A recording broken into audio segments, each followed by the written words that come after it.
as quickly as possible. But super excited for this event. This is the Outsourced Controller Bootcamp. Really happy with what the team put together here. We got a great lineup of speakers. Kelly Parks is already in the chat saying hi to everybody. She's going to have a really great session on bookkeeping. We got Mark Wickersham, Veeam, and of course ourselves.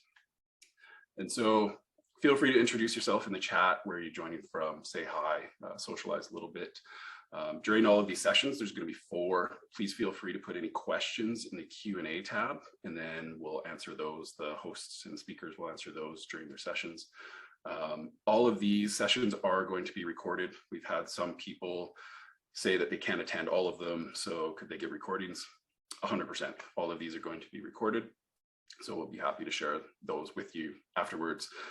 We'll be sending out an email and probably sending links, I'm guessing.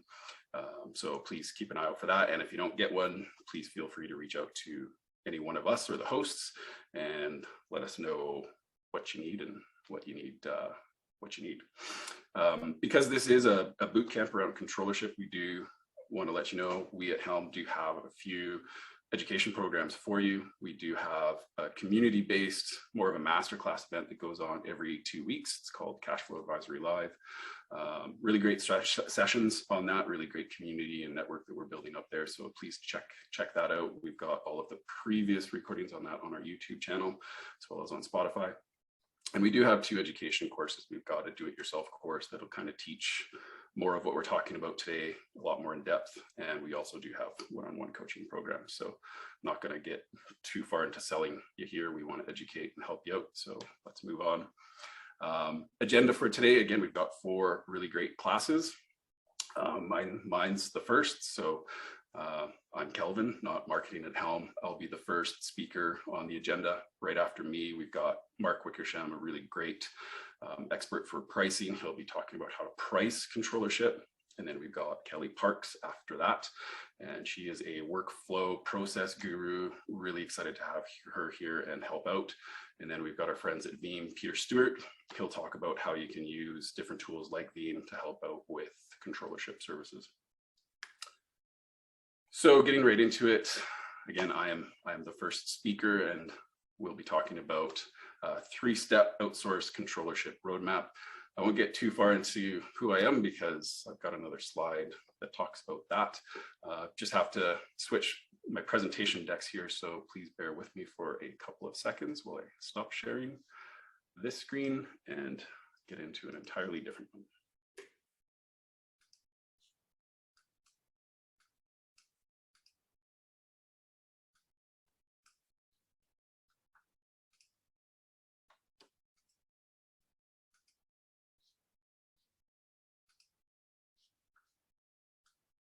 All right.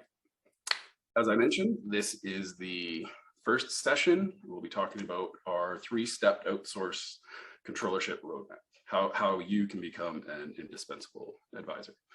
We're going to try to keep this to about 50 minutes in length, so it might be a little bit pressed for time. Selena, feel free to prompt me as we go.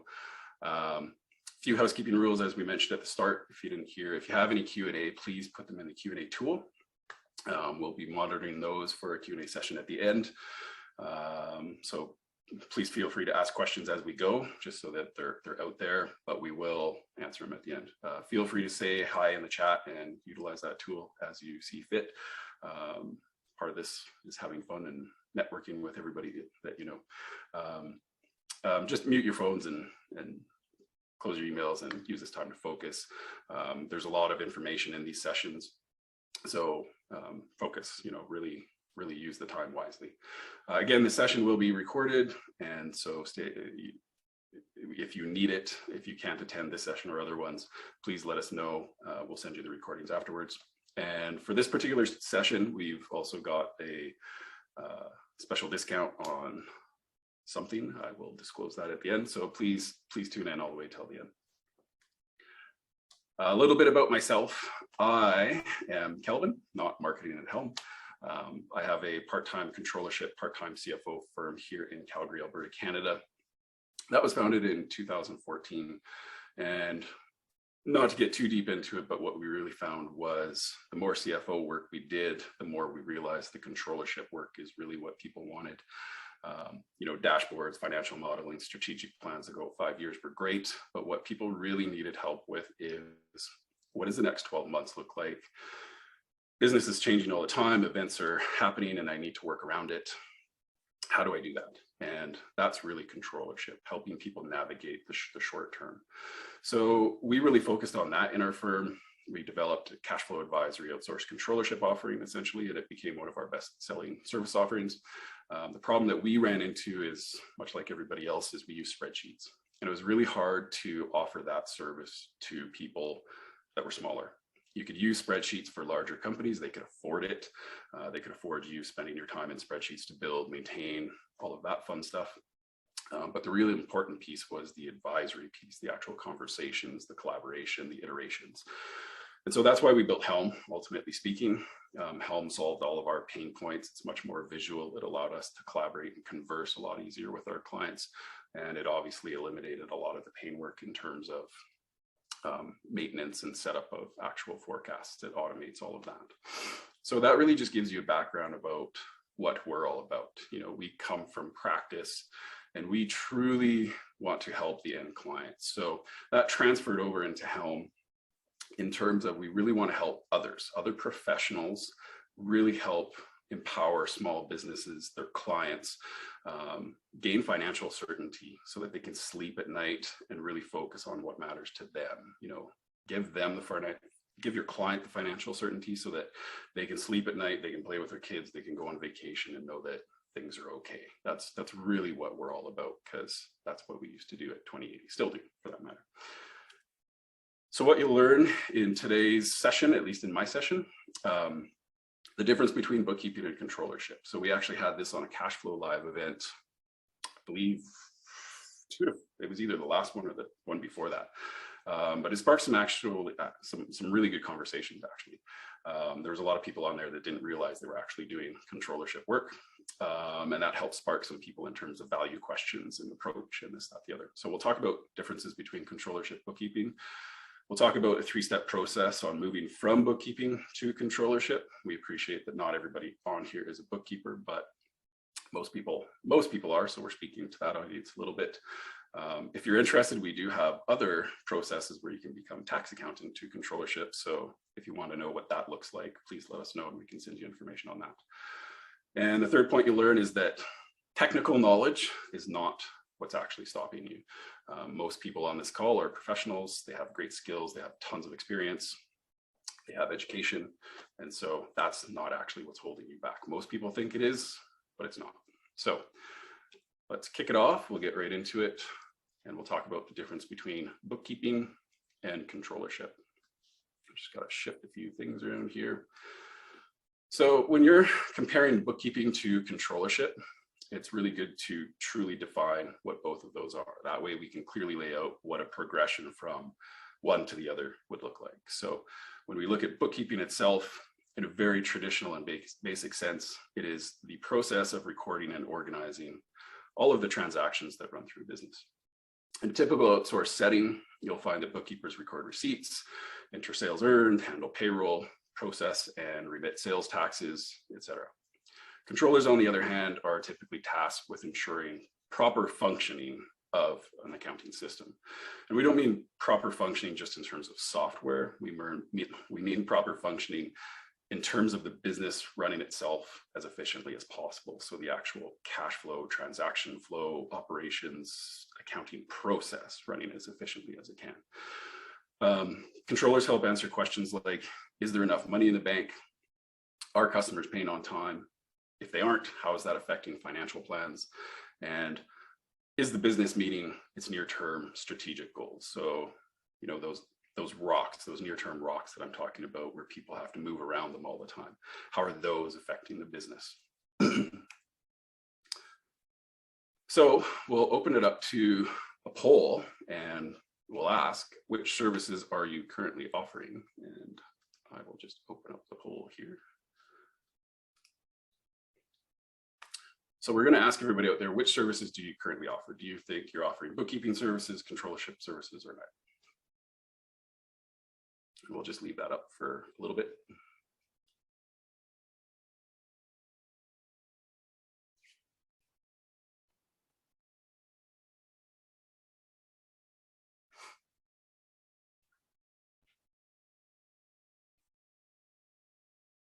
And Selena, I can actually see the chat. So if there's people asking questions in there, just give me a heads up. So we've got most people having answered the poll. I will just close it up here and I'll share the results. So 92%, 76 out of the 83 are offering bookkeeping services. And some of those people are obviously also offering controllership services, because we've got 52% of people attending here today offering controllership, and only 4% are offering that. So speaking to the right audience, perfect. I will just stop sharing that, close it. So now that we kind of have the definitions of difference between controllership and bookkeeping, let's move on to what we call our 3-step roadmap for bookkeeping to controllership services. So the first step in becoming a outsourced controller is own the bookkeeping process. And this is where I'm really excited to have Kelly Parks have a session here today. She'll talk a lot about bookkeeping workflows and how to manage that, how you can structure it, and truly owning the process. It's such an important point. So we'll dig into that a little bit. And really that stems from, when you look at the definitions of bookkeeping, it's very much transactional in nature, where the bulk of the work rests in data processing. Whereas when you look at controllership, it's more managerial in nature. You're actually managing the accounting function. That means that if you want to progress from bookkeeper to controller, you really have to follow that same path. You have to move from transactional to managerial. So if our starting point is traditional bookkeeping, where you're being hired to process transactions, we can simplify the process or the transition to an outsourced controller in 3 steps. You first would own the bookkeeping process itself. You would then utilize that accounting function that you own and manage in order to help the business plan out its future. So think budgets and forecasts. And then the third and final step would be, you would then start reporting back to the business about how it's performing against those goals, against those forecasts and those budgets. When you're performing all of these core functions for your client on an ongoing basis, you're ensuring the proper functioning of the business's accounting system and the business itself. And that's exactly what we define controllership as. So that's a very simple 3-step process from bookkeeper to outsourced controller. Now, the interesting part here, which I alluded to before or at the start of the presentation, was that the hard part of this progression isn't actually the technical aspects.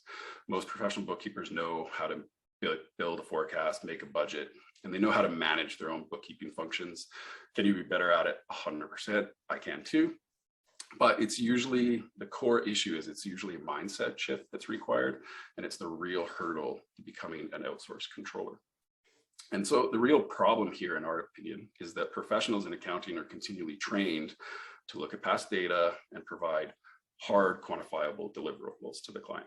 And that's great. Like that is a necessary thing that needs to be done. But to become a controller, you need to be future focused and providing what's truly valuable to your clients. And what is truly valuable to your clients is actually your experience, your advice, and your ability to talk to your client about these thoughts. These are much more subjective and intangible concepts when compared to just hard deliverables. You're producing a report and done.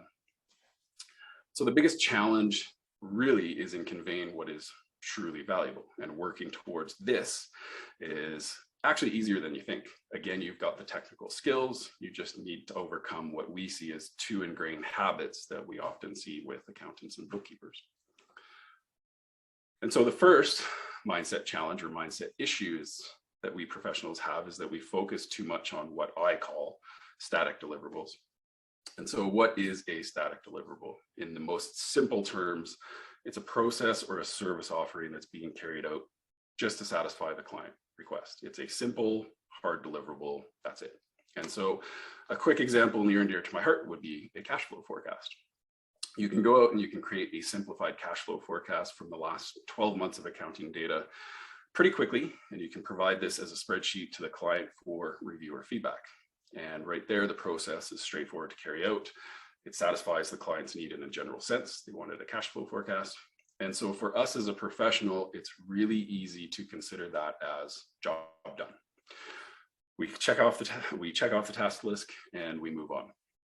Unfortunately, this view is a little bit too narrow in terms of the service offering, and it's what I like to call the static deliverable trap.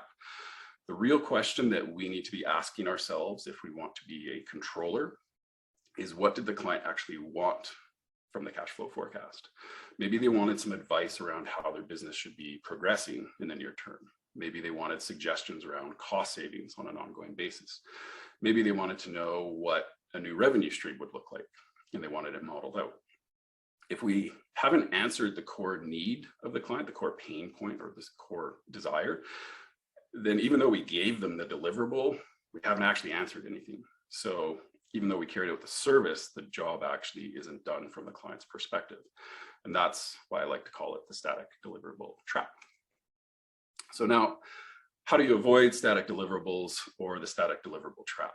First, you need to take a big step back and appreciate precisely what it is your client is facing every day. What is going on in their business and what is changing, and what information would be useful for them to, navigate around that. And you then need to remember that what is valuable to your client is your advice and collaboration around these points. So you really need to create a workflow or a process where your client is involved and continually providing information, essentially in a feedback loop, so that you can provide better and more informed advice. And this is what we call dynamic deliverables. So obviously the opposite of static. So now, to get a client involved in your workflow, it's really useful to look at the typical decision-making process. And there's 6 steps to every decision-making process. First, problem is identified. Second, information is gathered on that problem. Thirdly, potential solutions to that problem are brought forth. You then compare those solutions and alternatives. You then make a choice on those alternatives, what the best course of action you think is, and then you actually carry out the action. If you and your client can do that decision-making process quickly and efficiently within your workflow or your process, within the accounting function that you're managing, you've created a dynamic service offering. You're going to be a lot more involved with your client, and you're going to get and give a lot more information than you normally would otherwise. And this will essentially place you in a lot better position than most of your peers who are still just checking off task lists. They're just providing the deliverable without involvement, iteration, collaboration. That collaboration piece is really key. Relationships are truly valuable in our business line. And so that leads us to the second mindset challenge that we see with professionals. And that's what we call reactive deliverables. So reactive deliverables are any service offering we do where ownership of the decision-making process is essentially placed onto the client. So these services are really easy to do because they require little thought on our part. But the flip side of that is that they require the client to do a lot of work that they probably don't want to be doing and that they don't have time to be doing. And so my favorite example for what I call reactive deliverables is bill payment services, where you or your team member are handling your client's account payables, all the way from processing to actual payment, carrying out the payments. This process could be dynamic, what we would call dynamic, meaning it could be fully interactive and collaborative with your client. But if at the end of the day, you're still asking your client questions like, which bills would you like to pay? And when would you like to pay them? Then you're actually offering the services in a reactive state. The majority of the decision-making process is still up to the client. They are still having to think about it. They're still having to manage a lot of it. There's still a lot of work on their end. And what this means, it's not necessarily a bad thing. It just means that when we're trying to progress to controllership and truly managing the accounting function, it means you can't. If the client has most of the decision-making process on their hands, it means you can never fully own and manage the accounting function yourself.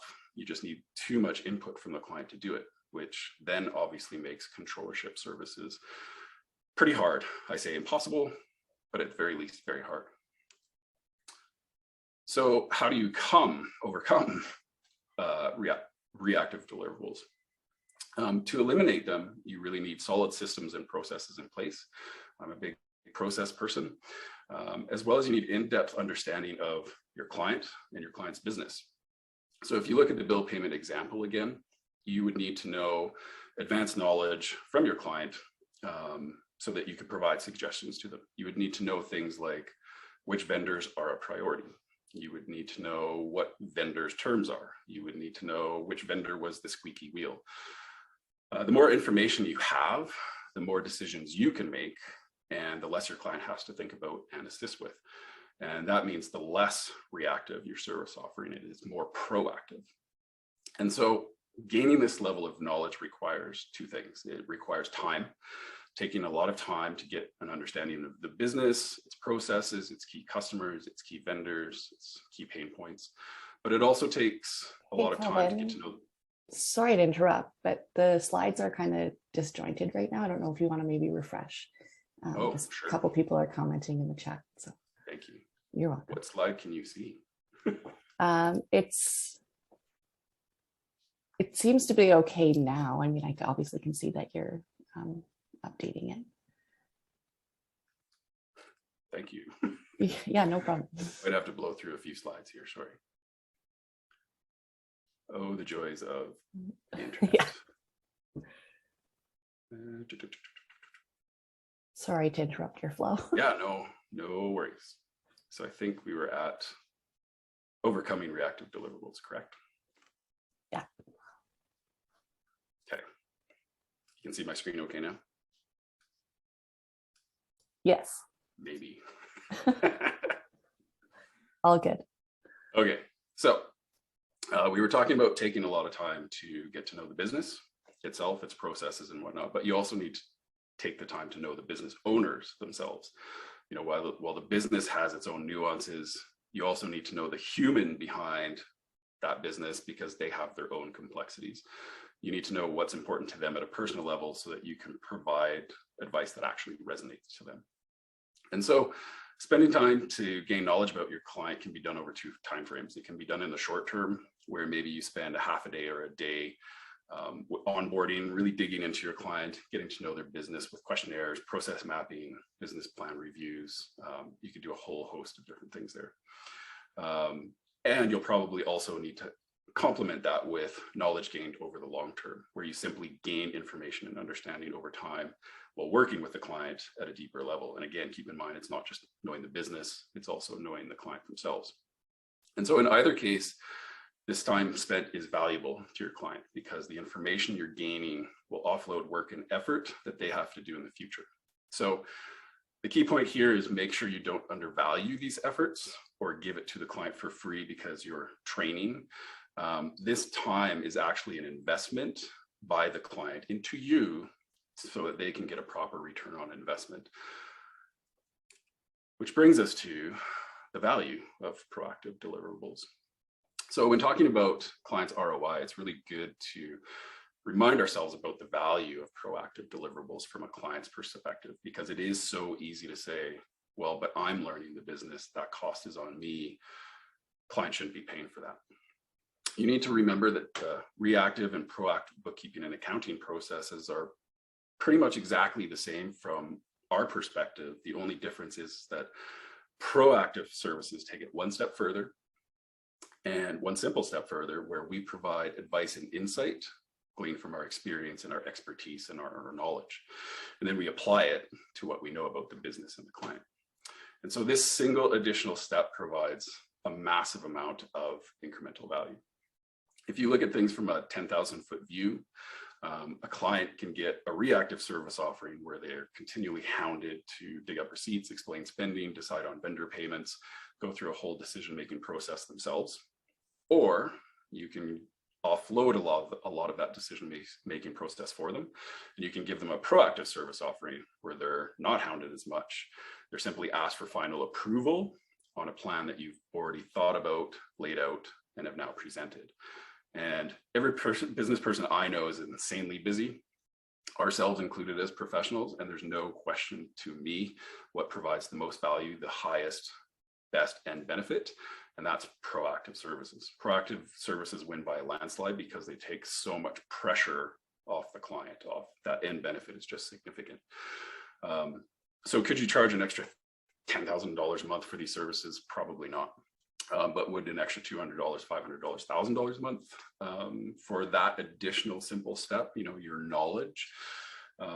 It's not a huge stretch for the client, because truly proactive service offerings provide so much value to your client in terms of the stress and the time saved. And again, the point here is to keep in mind that don't shortchange yourself in terms of creating the time and capacity and building the relationship to truly learn and understand your client's business in order to offer controllership service offerings. It's so key to controllership and CFO service offerings, and it's very easy to just focus on providing the deliverable and pricing things out on that, as opposed to the actual skills that you have, the experience, the end benefit to the client. So just wanted to frame that out, because you really do need time to offer these services. So now, hopefully, after walking through static deliverables and reactive deliverables and seeing how you can involve the client in the process and frame your services up, really it's more of a viewpoint that can make a big difference in how you approach and change things. So if you can make mental mind shifts, you can quickly make the transition to an outsourced controller from a bookkeeper. Again, the technical skill sets, in our opinion, are always there, or at least they can be quickly learned. Education, courses, whatever that looks like, you can pick up skills, but it's easier. It's easier than you think, I guess is my point. So let's walk through the progression of being an outsourced controller in a little more detail now. So remember that in traditional bookkeeping, where you only process the data, this is the starting point. With your experience and your skills, and by taking the time to truly know the client and their business, it'd be very easy to progress to the second step, where you would own and manage the entire bookkeeping process itself. Here, you would be telling the client what software systems to be implemented to improve their business process. You would be telling them step-by-step procedures required for getting financial information produced quickly and efficiently and timely. And while you're still operating within the bookkeeping wheelhouse, there's still a big shift here in terms of who is controlling that function. And this is really important to note, because again, the progression to controllership, you need to be the one providing the ultimate vision and the plan, and the business owner, the client, takes on more of a follower role.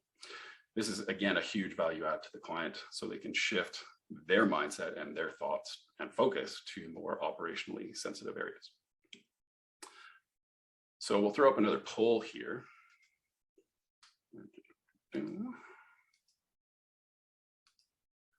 Do you currently own your client's bookkeeping process?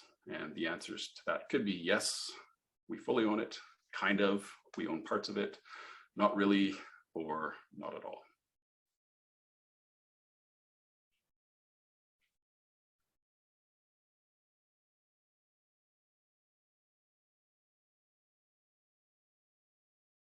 Just give it another minute while answers roll through.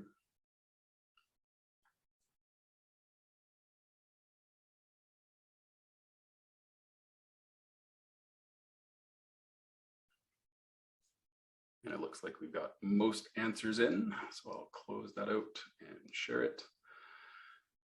And as I would kind of expect, there's a lot of people that do own the bookkeeping process, but most people are saying kind of, or not really, once you kind of combine those two up. And that would be what we see with most professionals out there. And that's fine. Again, it's just putting context around to become the controller. To truly manage someone's accounting function, you do need to own the process so that you can provide the feedback and provide the value. I'll close that out. How are my screens doing? Okay. All good. All right. So from the second step, it's a very natural progression to using your accounting department to start providing more future-looking information for the client. Sound processes are in place, quality data is there. You simply need to collaborate with your client more on what they want and what they expect to see happening in their business in the future.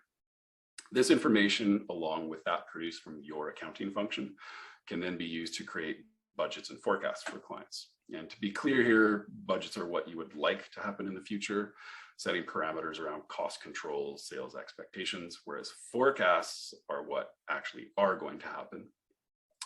Always like to just highlight that because of the nuance between the two. Example, if your client's advertising costs are continually blowing the budget, there's no point in forecasting the budgeted amount. You should actually be forecasting reality. And that's why forecasting is usually more frequent and important to business owners, because they are a more accurate picture of reality.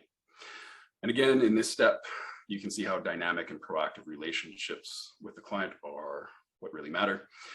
You could easily create a budget and a forecast from past data, but does it incorporate new plans for the future? And better yet, do you have knowledge of those plans so that you can build out the budgets and forecasts yourself with less input from the client? And if you can, you're truly on your way to becoming an indispensable member of your client's team and truly saving them a ton of additional work and effort, and correspondingly providing a boatload of value. So once you've gone through all of those steps, you get to the last step in our progression, which you report on progress. So once you've started creating budgets and forecasts for your client, this third and final step is providing progress reports on the business performance relative to forecasts and budgets. In terms of the requirements of the work involved here, it's actually very straightforward. There's a lot of variance analysis relative to budgets and forecast updates. There's updates themselves in terms of how reality differed from the last forecast created. And this step is much less involved in terms of client input and relies much more heavily on dynamic, proactive services when done properly. So that said, there's a lot of room here for you to provide your own feedback and advice. And this provides, again, a ton of value for client in seeing where they are headed, if they need to change anything in the short or medium term in order to get there, and having you provide some suggestions in terms of how they could actually get there. And interestingly enough, this last step also provides a lot of value to you, the practitioner, because the exercise of going through how performance is tracking relative to expectation gives you more insight and information about the business and how it's performing, which then probably will prompt more ideas and thoughts and suggestions you would have about progressing your client forward even more or in a better way. So again, looking at that three-step process progress from bookkeeper to controller, if you've progressed through all of these steps, your service line will truly fit the bill of controllership. You will truly become the financial steward of your client's business. And that's how we define controllership right from the start. It's managing that entire accounting function. Again, not just the systems and process, but the actual business itself. And so you can see how those three steps get you there and how it's more of a mindset shift and just a progress in terms of how to get there. And I always like to point out here too, that there's one small note is that once you start doing these services, you'll probably like the advice side more than the actual bookkeeping work. And in this process, anyone can actually do the bookkeeping work. If you're truly owning and managing the accounting function, you've got really great systems in place, you've got really great processes. And so you should be able to plug someone else into that system or process. And whether they're employed by you or a third party is really irrelevant. If you are owning and managing the accounting function from end to end, the question of who is doing the actual bookkeeping work is less important than are they actually following your processes and procedures. So that's it for my informational session. The rest of this bootcamp will deepen your knowledge around some of these topics. Again, we've got Mark Wickersham on pricing. We've got Kelly Parks on workflows, processes, systems. And then we've got Peter Stewart for some of the tools that you can use to help make your life a little bit better. We just want to quickly tell you again, for people that were at the start, we do have more in-depth education offerings. One of those is cash flow advisory, what we call cash flow advisory lite. And it is a do-it-yourself course that really digs into building out cash flow service offerings, so controllership offerings. In it, you'll learn what cash flow forecasting is, what systems and processes you need in place to do cash flow forecasting, how you actually properly create cash flow forecasts, as well as how you converse with clients. It's a question that we get a lot, is what does the cash flow conversation look like? We also touch on pricing in terms of how to price these services. So there's a lot of information in it. It's a do-it-yourself course, self-paced. You can do it all online. And we do have a special offer for you for attending today. You can use this discount code MAYWebinar30 and essentially go to the link that is on the slide there. And Selena, maybe if you don't mind plugging that into the chat, that would be great. You can go to that and plug in that webinar code and you'll get 30% off the price of the course. So thank you for attending my session, and we will open it up to Q&A now. So Dennis is asking, how do you overcome the client not finding the time to meet the plan? They are so busy that they think they cannot find the time. It's maybe a bit of a super easy answer for me and probably doesn't help you at all.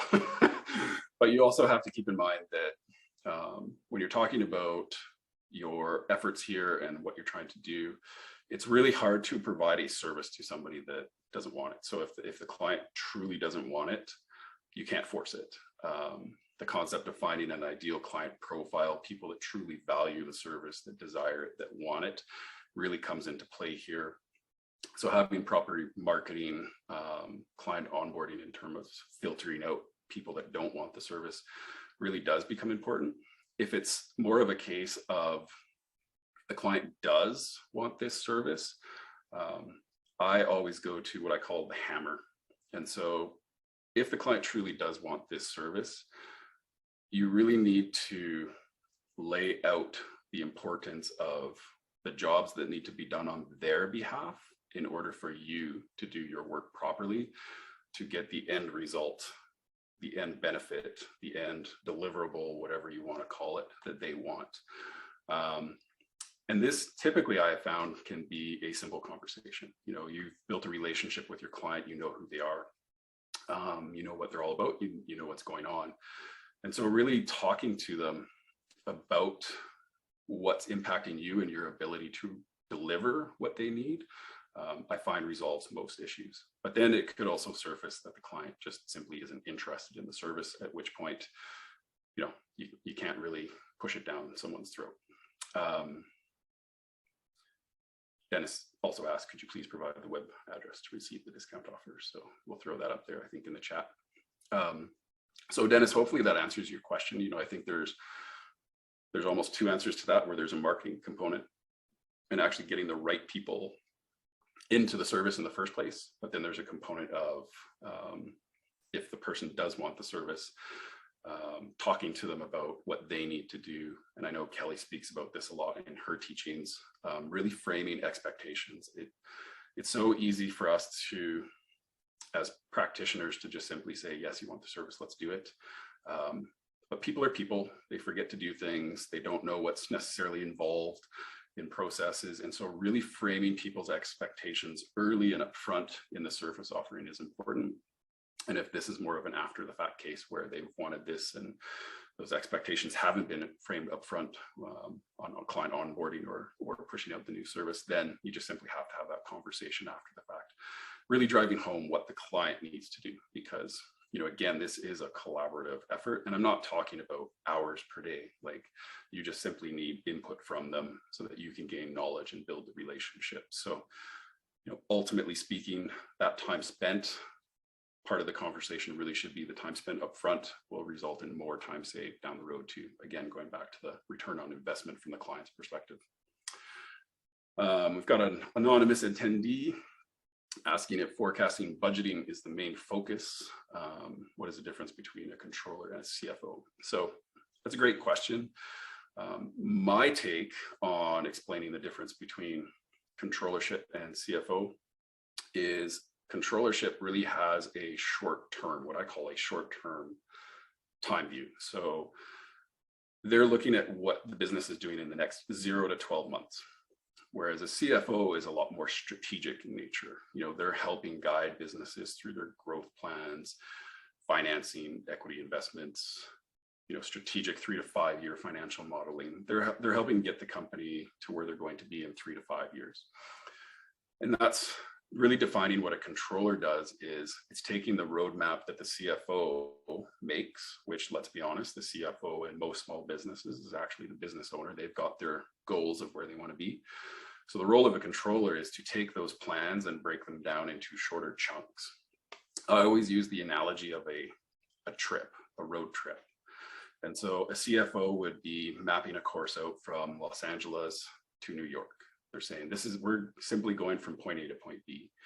The reality is that once you start driving down that path, you're going to hit roadblocks, you're going to hit traffic jams, you're going to hit road closures, there's going to be car accidents, and you need to have pit stops. There's all these decisions you need to make in between point A to point B. The role of a controller is to navigate those pit stops, navigate around those roadblocks. It's truly helping the client get from point A to point B, not just map out the strategy. So in my opinion, the role of a CFO is much more strategic, whereas the role of a controller is much more operational, much more managerial. And I really take that from the context of a big business, where if you had a huge business, that's literally how it would function. So that's how we've kind of compartmentalized those differences between the two. So hopefully that answers your question. Maggie asking, any advice for changing processes of outsourced bookkeeping firm who think they know what they are doing? That's a great question. The advice that I would have is, again, almost similar to how I responded to Dennis. If someone has engaged you to become their controller or their CFO, because let's face it, CFO can be used as a marketing tactic to get controllership work. They've hired you for your expertise. And part of my advice would be leverage that, and that it's not to mean demeaning or degrading or rude, don't be that, but you're the expert. If you think there is something wrong with the business process or the bookkeeping process, and you think there's a better way, the client is paying you for that advice. And so I think firstly, be upfront with the client about that, explain to them the existing process, the deficiencies that you see, and how your solution or your thoughts would lead to a better result. Have that conversation with the client and, get their buy-in, because ultimately they're driving the bus in terms of probably the outsourced bookkeeping firm. And I find my experience with outsourced bookkeeping firms is they're extremely flexible. So, they might think they know what they're doing, which is great, but they're also open to change and suggestion where necessary. And so having the client's buy-in and having, direction from the top, so to speak, would be really beneficial, and having those conversations with the outsourced controllership team, just having that top level buy-in and saying, look, the boss and I have decided that this process is really what should be done. Again, lay out why and the whole thought process behind it for the outsourced firm, and see if that works. That would be my suggestion. I have run into it in the past, and I found that the outsourced firms have typically been fairly receptive to it in my experience. Have I tried all of them though? No. So, I can't say for sure.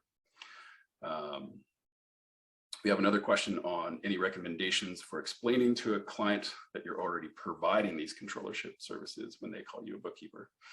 And I was actually expecting this question, because this is what prompted a ton of conversation, both on some of our social media posts, but also on our cash flow live session. And I think it's really interesting, because there's a lot of bookkeepers out there that are providing controllership services and they don't even realize it, or they do realize it, but the client doesn't. So it's a great question.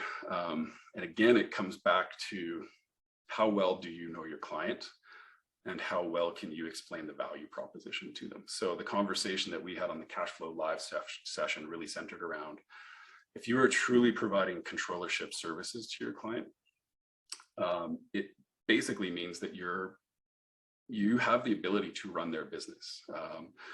The conversation we had in the past with the other professionals really went so far as to say that the professional was ultimately running the ship for them. And that truly is what a controller does. So if the client has the ability to financially take a step back, have no worries in the world, and just focus on their operations, you are probably a controller. And if you think of the end benefit to the client, it's huge. So now the problem is going back to the whole framing piece up front is it's really easy to get scope creep and work yourself into that position without raising your rates. And so here the conversation really comes down to a pricing and a value conversation. And I think this is where it's super beneficial to have people like Mark Wickersham talk.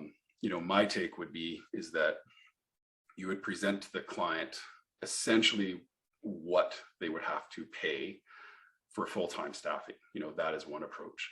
But ultimately speaking, what you want to do is you want to talk to the client about this end benefit. You know, they could go to a true bookkeeper that just does data processing, no advice. They do not run the ship, and they'll cost this. But what you're providing is leaps and bounds above that. And you just need to figure out what you want to charge for that differential. It does come down to a question of some clients will probably think that, well, that's still bookkeeping work. And then that comes back to, it's a crappy answer to give, and I get it. But it really comes back to finding your ideal clients. So finding the people that truly value the service offering. So maybe, I'm not saying you have to give up the client, but perhaps you start finding other clients that do value the service more.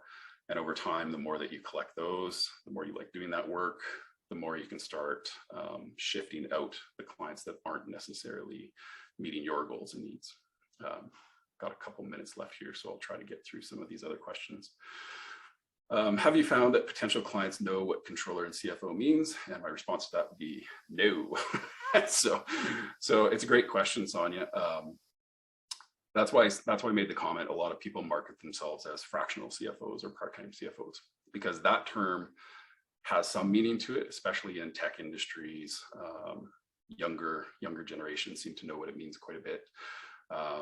If you say controllership to somebody, they're going to have no clue what you're talking about. And so from a marketing perspective, on my website, we do use the term controllership, but then we also defined what it is underneath. Like, what do you get for that? You get the budgeting, you get the forecasting, you get the operational assistance.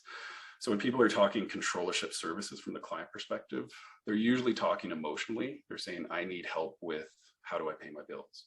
I need help with, you know, forecasting if I can pay myself. That's what resonates with them. And so that's my long-winded way of saying most clients don't know what a controller is. Some know what a CFO is. And so from a marketing perspective, it's more talking about end benefits is really the key piece.